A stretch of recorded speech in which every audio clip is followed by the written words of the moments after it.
Greetings, everyone. Here we discuss fascinating topics, and today's focus is on the connection between money and faith. We'll be delving into various ideas and stories that might change the way you think. So let's jump in and uncover some interesting insights. Who told you that money was bad? So, I started to investigate. If I'm going to lose my relationship with God because of money, how was Abraham managing the relationship? If therefore, I am Christ's, and if I am of Christ, then am I Abraham's son? If Abraham is my father, why is there such a difference in terms of wealth between me and my father? Where was he, the father of faith, having had so much money, and the relationship was never affected? Spiritual things are supposed to be explained.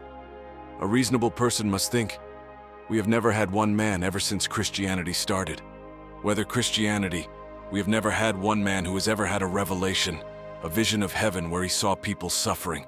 There has never been any man who saw a vision getting into the heavens, and what he saw was garbage. Yes, there's never been one man of all the people that have had encounters who has been to heaven, whether physically or spiritually, and seen darkness. There were no lights.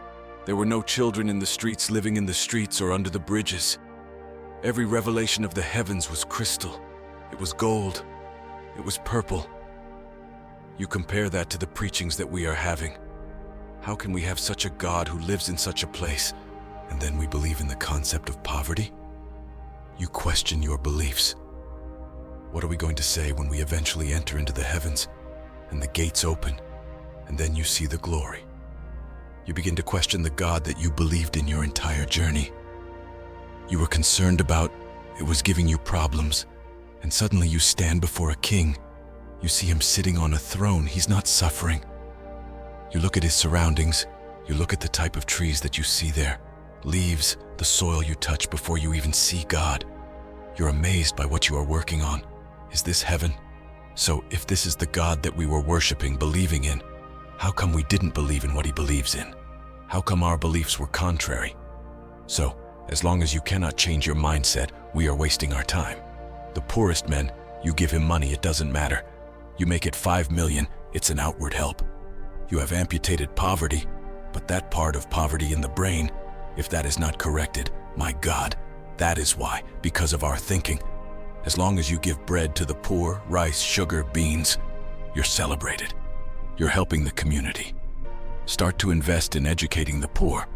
No one will celebrate you. No one will recognize that you're helping your community. Tell people that I help my community by educating.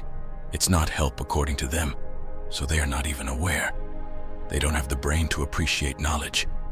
But as you try to educate people and you delete certain programs, you are actually making a proper donation that is more expensive than giving the money.